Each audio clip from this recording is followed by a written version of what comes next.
सबको पप्पू सी की तरफ से गुड मॉर्निंग ऑल स्टूडेंट। थोड़ा सा विलंब हुआ, इसके लिए हम क्षमा चाहते हैं और बिना समय गवाए हम सीधा चलते हैं इतिहास की तरफ। हिस्ट्री आज पढ़ा रहे हैं, ध्यान दीजिएगा। मैंने फर्स्ट अध्याय में आप लोगों को फ्रांसीसी क्रांति के बारे में बताया था और इसमें पॉइंट वाइज पॉइंट दिया है। आपके पास हेल्प बुक हो या मेन बुक हो, उस बुक को खोल लीजिए और देखिए अध्याय 2। इसमें अध्याय 2 नहीं, पॉइंट 2 क्रांति की शुरुआत है। और आज का जो हमारा टॉपिक है फ्रांस में राजतंत्र का उन्मूलन और गणतंत्र की स्थापना। ठीक है, अब हम आगे बढ़ते हैं। इस टॉपिक से पीछे की तरफ हम अगर बढ़ते हैं तो देखते हैं क्रांति की शुरुआत किन परिस्थितियों में हुई। चूंकि एक क्वेश्चन भी बना है कि फ्रांस में क्रांति की शुरुआत किन परिस्थितियों में हुई, तो क्रांति की शुरुआत मैंने बताया कि चूंकि उस समय फ्रांस में जब लुई 16वां का राजाभिषेक हुआ तो उसकी पत्नी मैरी अंतोनेट का जो हस्तक्षेप शासन कार्य में बढ़ने लगा, जिसके बाद राजकोष का खजाना रिक्त होने लगा। राजकोष का खजाना भरने के लिए लुई 16वां ने क्या किया, एक बैठक बुलाई। इस बैठक में नया कर का वृद्धि करने के लिए निर्णय लिया गया, लेकिन लोगों ने इसे एक्सेप्ट नहीं किया और क्रांति की शुरुआत कर दी। क्रांति की शुरुआत होती है बास्टिल जेल पर आक्रमण से। इस प्रकार देखा जाए तो बास्टिल जेल पर हमला भूख की एक चरम सीमा का परिणाम था। लोगों की फसलें अत्यधिक ठंड के कारण बर्बाद हो चुकी थी, महंगाई बढ़ गई थी, खाद्यान्न की कीमत में भारी उछाल आ गया था, लोगों को खाने पीने की भी चीजें पर आफत आ चुकी थी। इस प्रकार दूसरी ओर सम्राट जो लुई 16वां था वो जनता के ऊपर भारी मात्रा में टैक्स में वृद्धि कर दिया, जिसके कारण जनता इस बात को असहज महसूस की और उसने जो है बास्टिल पर अपना पहला आक्रमण किया और धीरे धीरे गांव-गांव, शहर-शहर यह अफवाह फैल गया। और जब फैल गया तो जो भी भूख से परेशान थे, भूख से आहत थे, वो अपने से अमीर लोगों पर हमला करने लगे। धीरे धीरे देखते देखते एक जो है क्रांति पूरी आग की तरह फैल गई। जनता की शक्ति के आगे सम्राट को झुकना पड़ा तथा तीसरे वर्ग के जो सत्ता को, जो चूंकि आप जानते हैं ना कि एक क्रांति समाज के तीसरे वर्ग ने किया था, जिसमें फ्रांस की लगभग 90% आबादी आती है। चूंकि कर ज्यादा इन्हीं के ऊपर जो है लगाया गया था, इसलिए ज्यादा परेशान थे, इसलिए सम्राट के सत्ता को चुनौती दिया। तो इस प्रकार देखा जाए तो लुई 16वां और उसकी पत्नी मैरी अंतोनेट को पकड़कर सार्वजनिक रूप से फांसी दी गई। सन 1791 ईस्वी के संविधान के कानून बनाने का निर्णय लिया गया और ये निर्णय नेशनल असेंबली को सौंप दिया गया। ध्यान दीजिएगा, नेशनल असेंबली फ्रांस का एक मतलब लोगों के प्रतिनिधित्व का समूह, लोगों के समूह का प्रतिनिधित्व करता था और इसमें सर्वप्रथम नागरिक एक निर्वाचक मंडल का चुनाव करते थे और वो निर्वाचक मंडल जो है कानून बनाने का कार्य करता था। जो उसकी कुछ योग्यता थी, कुछ शर्तें थी, जैसे कि पहला कि उसकी आयु जो है 25 वर्ष कम से कम हो और मात्र पुरुष ही को मत देने का अधिकार था, स्त्रियों को मत देने का अधिकार नहीं था। 3 दिन की राष्ट्रीय मजदूरी वेतन जितना कर चुकाता हो। इसके बाद सक्रिय नागरिक जिनको सारे के सारे अधिकार प्राप्त हो। ऐसा वर्ग जिनको मत देने का अधिकार नहीं था, वो 1791 ईस्वी के संविधान के अनुसार मानव अधिकारों की घोषणा की गई कुछ मानव अधिकारों की घोषणा की गई। जो मानव अधिकार इस प्रकार थे, सबसे पहले कुछ घोषणाएं इस प्रकार हुई कि जैसे पहला पॉइंट अगर हम बात करते हैं तो आदमी स्वतंत्र पैदा होते हैं और स्वतंत्र रहते हैं, उनके अधिकार समान होते हैं। किसी भी यानी संविधान 1791 ईस्वी के बाद जो संविधान बनने का प्रस्ताव पारित हुआ, उस प्रस्ताव के तहत कुछ उसमें मैनिफेस्टो डाला गया, कुछ घोषणाएं की गई, जिसमें पहला घोषणा था कि आदमी स्वतंत्र पैदा होता है और उसके जो अधिकार भी होते हैं वो समान होते हैं। दूसरे के अंतर्गत अगर देखा जाए तो समग्र संप्रभुता लोगों के पास निहित होती है और जो निरंकुश सत्ता में बहाल किए गए जो जारशाही या किसी भी प्रकार की तानाशाही व्यवस्था थी, उसको समाप्त कर जो शक्तियां थी वो लोगों के पास केंद्रित की गई ताकि लोग इसका अपने हित के अनुसार इस्तेमाल कर सके। उस समय जो सत्ता था केवल एक व्यक्ति के पास केंद्रित रहता था और वो मनमाने ढंग से जो लुई सलामा था वो चलाता रहता था, किसी को कुछ कहने का अधिकार नहीं था। लेकिन 1791 ईस्वी के बाद जो फ्रांस में संविधान का निर्माण हुआ, उस संविधान के तहत व्यक्ति को सारे स्वतंत्रताएं दी गई जो उसके लिए आवश्यक थी। तीसरा था कि स्वतंत्रता का आशय ऐसे काम करने के उद्देश्य से होता है जो और कोई लिए नुकसानदेह न हो। अर्थात ये भी हमारे जो भारतीय जो इंडियन कॉन्स्टिट्यूशन के फंडामेंटल जो है उसमें स्पष्ट लिखा गया है कि स्वतंत्रता का मतलब ये होता है कि आपके स्वतंत्रता से किसी दूसरे व्यक्ति को कोई नुकसान न पहुंचे। इसके बाद कानून सम्मत प्रक्रिया के बाहर किसी भी व्यक्ति को न तो दोषी ठहराया जा सकता है और न ही गिरफ्तार किया जा सकता है और न ही नजरबंद किया जा सकता है। ऐसे में जब तक उसके की सारे आरोप स्पष्ट साबित नहीं हो जाते हैं तब तक वह व्यक्ति अपराधी नहीं है।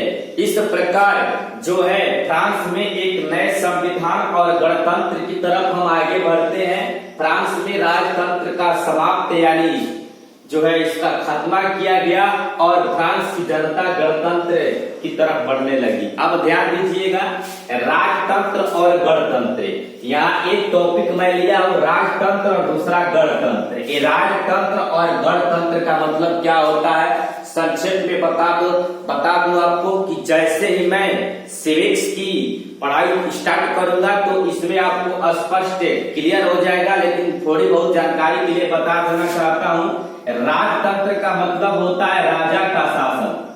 राजा का शासन, राजा का शासन पहले की शासन व्यवस्था में ऐसा प्रावधान था कि किसी भी वंश के शासक ही, किसी भी वंश का शासक अगर कोई होता था तो उसी के खानदान से उसके आने वाले लोग जो है शासक बनते थे। यानी राजा के शासन को राजतंत्र कहा जाता है, मोनार्ची सिस्टम कहा जाता है। गणतंत्र का मतलब होता है, गण मतलब होते हैं लोग, लोगों का शासन जो ये लोकतंत्र को प्रभुत्व यानी प्रतिनिधित्व करता है। अगर देखा जाए तो चूंकि राजतंत्र इसलिए था क्योंकि फ्रांस में 1791 से पहले अर्थात जो फ्रांस की महान घटना घटी 1789 ईस्वी में, तो 1789 ईस्वी तक फ्रांस में राजतंत्र था। अर्थात किस वंश का शासन था तो बुर्बो वंश का शासन था और बुर्बो वंश का शासक का जो नाम था वो लुई सोलामा था।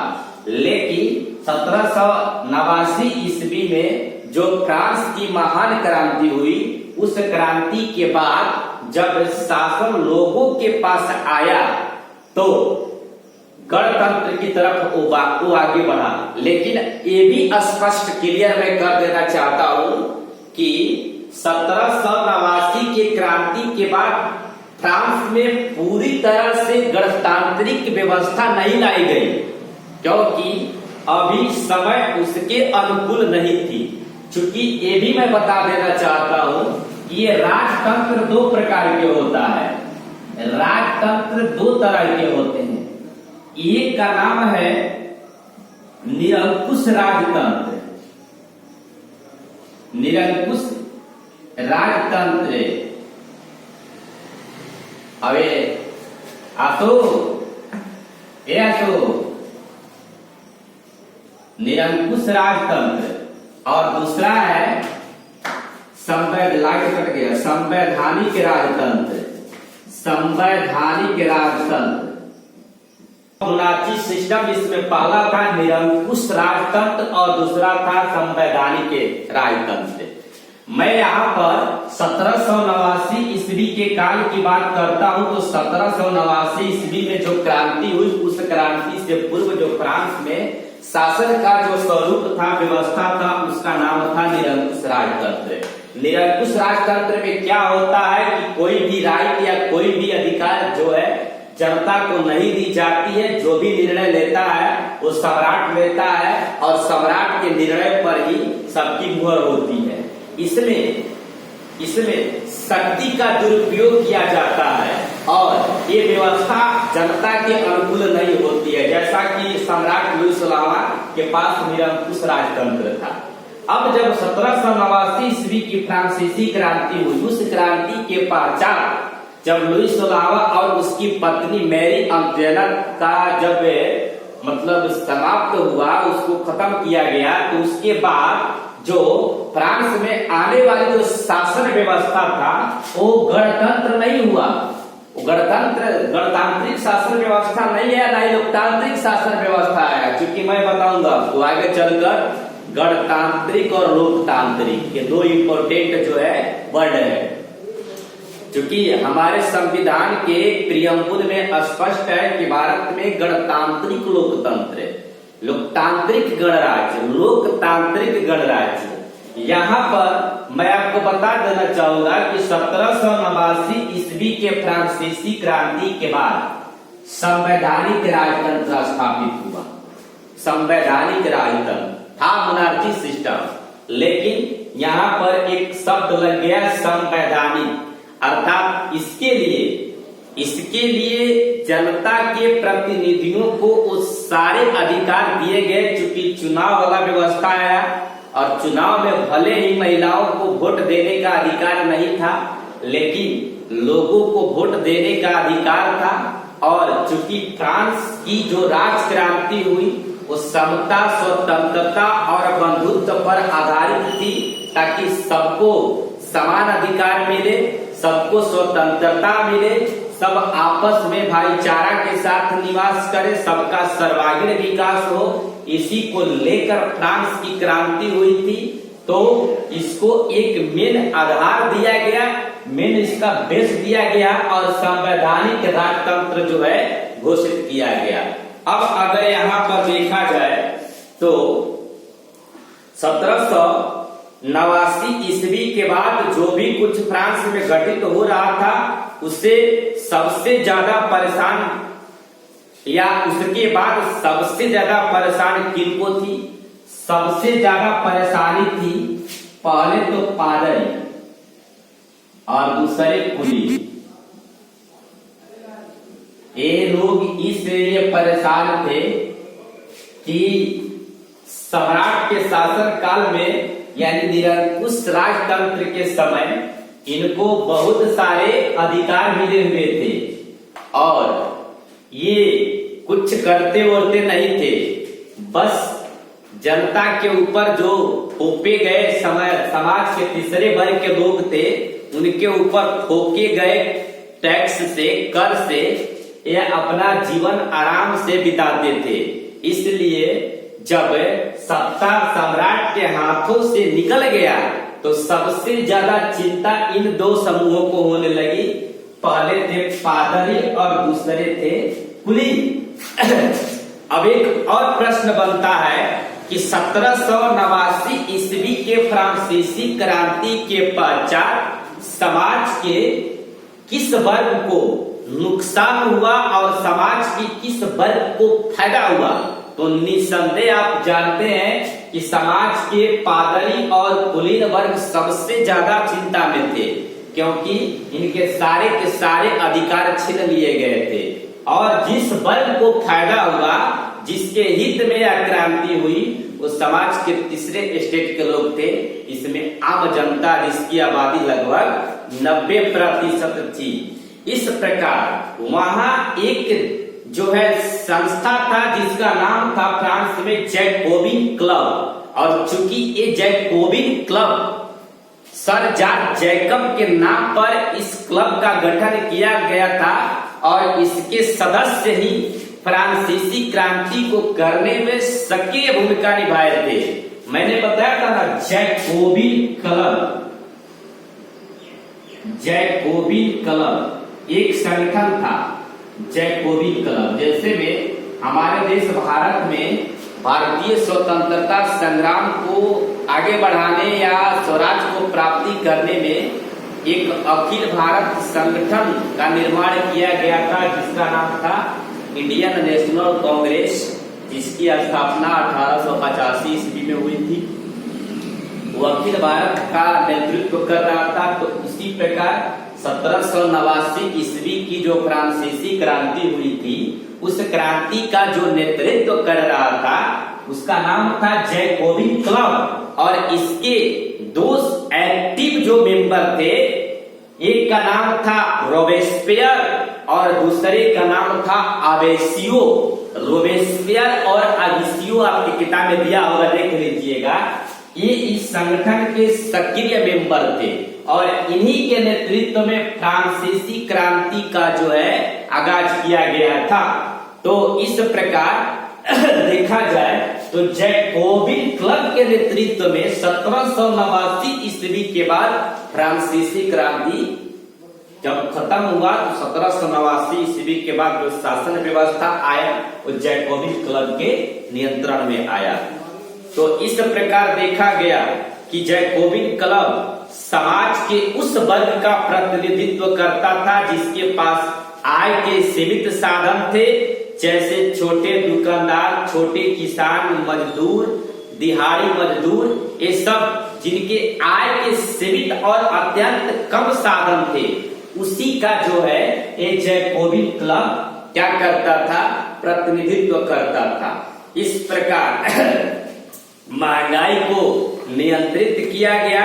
21 सितंबर 1792 ईस्वी को फ्रांस से राजतंत्र की विधिवत जो है समापन किया गया, यानी 1792 ईस्वी में राजतंत्र एकदम समाप्त हो गया। अब प्रश्न ये आता है, प्रश्न ये कहा जाता है कि जैकोबिन क्लब जो था वो फ्रांस के किस समाज का नेतृत्व करता था, तो समाज के तीसरे वर्ग। लेकिन ये भी देखा जाता है कि जैकोबिन क्लब के जो मेंबर थे जिन्होंने क्रांति में ज्यादा अपना योगदान दिया था, वे जो समाज के कुलीन वर्ग और पादरी वर्ग से ही ताल्लुक रखते थे। सोचिए, उन्हीं आ जाता है ना कि घर का भेदी लंका डाहे, जब तक के घर में कोई सेंध लगवाना नहीं तो बाहर का कोई शत्रु नुकसान नहीं पहुंचा सकता है। इसलिए देखा जाए तो जैकोबिन क्लब के जो सक्रिय मेंबर थे वो कुलीन ही थे, जो सम्राट के शासन को ध्वस्त करने का काम किया था। अब देखा जाए तो 1792 तक जब पूरी तरह फ्रांस से राजतंत्र व्यवस्था समाप्त हो गया तो 1793 ईस्वी में फ्रांस में एक आतंक का राज आता है। दिखाई दे रहा है आतंक का राज 1793 से 1794 तक, इसको आतंक राज कहा जाता है। ये फ्रांस में एक भयावह स्थिति आती है। 1792 ईस्वी में जब पूरी तरह से राजतंत्र व्यवस्था समाप्त की जाती है तो 1793 ईस्वी में आतंक का राज आता है, क्योंकि जो इस क्लब के जो सक्रिय मतलब कि मेंबर थे 1789 ईस्वी से पहले जो सम्राट का साथ दे रहे थे, सम्राट की सहायता कर रहे थे, सम्राट का समर्थन कर रहे थे, उनके मन में प्रतिशोध की भावना जो है उत्पन्न हो गई और जो लोग भी सम्राट लुई 16वां से ताल्लुक रखते थे उनको पकड़ कर अब प्रतिकार की स्थिति में उनको मौत का घाट उतारा जाने लगा। और मौत कैसे दी जाती थी, तो मौत देने के लिए जो था मौत देने के लिए क्या था कि एक मशीन का निर्माण मतलब किया गया था जो सर धड़ से अलग की जाती थी। उस मशीन का नाम था गिलोटिन। यानी जो सम्राट के समर्थक थे, लुइस के समर्थक थे, उनको पकड़कर ये जैकोबिन क्लब के सदस्य क्या करते थे कि सीधा गिलोटिन पर रखकर उनका मुड़िए काट देते थे। अब लगभग इतना हत्याएं किया गया कि 1793 से लेकर 1794 ईस्वी तक का जो समय था वो था जैकोबिन क्लब का आतंक राज। और इस आतंक राज में लगभग फ्रांस की जनता अत्यंत डर गई कि जिस डर के छुटकारा पाने के लिए हमने इतनी बड़ी क्रांति का आगाज किया और उससे भी भयंकर स्थिति फ्रांस में आ गई।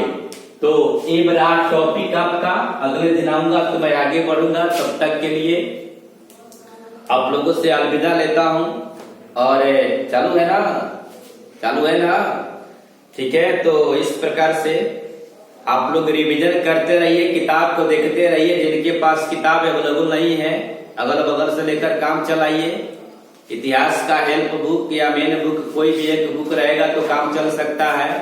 और मुझे आशा है कि आप घर पर सुरक्षित रहकर पढ़ाई करते होंगे। अपने पढ़ाई को विराम न दे, लगातार करते रहे, ताकि आने वाले परीक्षाओं से हम भयभीत न हो। हम लोगों की कोशिश है कि हम लोग जो ऑनलाइन क्लासेज आप लोगों को मुहैया करा रहे हैं उसका दुरुपयोग आप लोगों के द्वारा नहीं किया जाएगा। आप उसका सदुपयोग करें और जो भी क्वेश्चन या जो भी है उसको हल करते रहे। धन्यवाद।